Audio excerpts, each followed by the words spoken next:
gudida joogtada ay anshaxay golaha wakiilada Soomaaliland ayaa maanta kulan xurata la yeelatay wasiirka arrimaha gudaha Soomaaliland iyo amniga qaranka Soomaaliland mudane Cabdalle Maxamed Cali Cabdilaasan Dheere. kulankan warbaahinta bulshada ka hadlay soo dhamaaday waxa warbaahinta la hadlay gudoomiyaha gudidaasi xildhibaan Cabdikariin Aadan Cumar Cabdikariin Cambe oo ka warbixiyay kulankan iyo xibab si ugu yeedheen waxaanu yidhi oo ay tahay bishu 22 bishii labaad 2025 waxaan halkan isugu nimidnay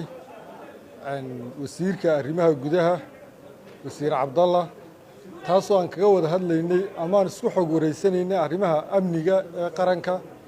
iyo sidii loo wajihi lahaa iyo caqabadaha muuqda ama weaknesska noo muuqda annaguna aan talo ku siin lahayn runtii warbixin fiican oo waafiya ayuu na siiyey meel kastoo ay wax nooga muuqdeenna inay diyaar u yihiin buu noo sheegay xog waraysigeegiina si fiican oo qurux badan buu ku soo dhammaaday waxaan u sheegaynaa shacabka reer Somaliland in ay diyaar u yihiin wax kasta oo ma garanaysa amniga khatar ku ah oo aan ka cabsi qabnay oo soo socda wixii yaraaye maalmahan iska daba dhacay social media la boonbooninayna inuu wax iska accident ahaa oo raggii geystayna gacanta lagu wada hayo oo halkii soo baxsaday aanu jirin wasiirka arrimaha gudaha Soomaaliland mudane Cabdilaasan Dheere ayaa sanadkiisa ka hadlay waxyaabihii kulanka ka hadlay muddo kulanka socday waxaanu sharaxaad ka bixiyay kulankan waxba ay weydiiyeen gudidaasi muddada socday kulankaasi gudoomiyaha gudida joogtada ah saaka waxaan kulan la yeeshay gudida joogtada ee golaha wakiilada oo iga dalbaday inaan u imaado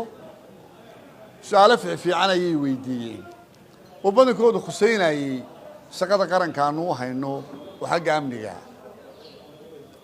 gudida waan u warramay waxaan u sheegay Somaliland wax amni darro ah oo jira inaan jirin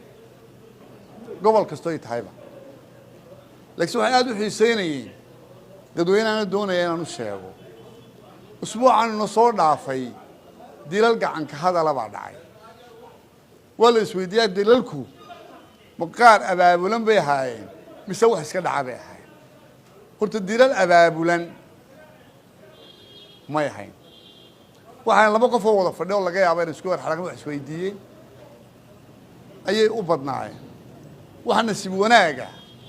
ciidamada amnigu iyagoo hawshii qaranka fulinayaan ugu mahadnaqayaa hal gacan ku dhiigla ah oo baxsaday inaanu jirin in gacanta lagu wada hayo falalka dadkii geystay taasi waa mid guula waa mid aan ugu mahadnaqayo ciidamada amniga waxa laga yaabaa dadka war mushkilaaga ah inay si kale u sifeeyaan sharci baana dijiro la marinayaa waanay xiran yihiin wax amni darro aan ma jirto dambiga caadigana meel walba uu ka dhacaa laakiin si aan madgaliyo darro abaabulan oo jirtay ma jirin su'aalaha ay weydiiyeen waan uga mahadnaqayaa xildhibaanadu si wanaagsan baan soo afgaranay si wanaagsan waan uga jawaabnay nabadgelyadu way sugan tahay dunuubta dadkii galay sharciga ayaa laga sugayaa waana xidhayn maxkamadaha sharciga kulana la horkeenayaa. Assalaamu calaykum waraxmatullaahi wabarakaatuh.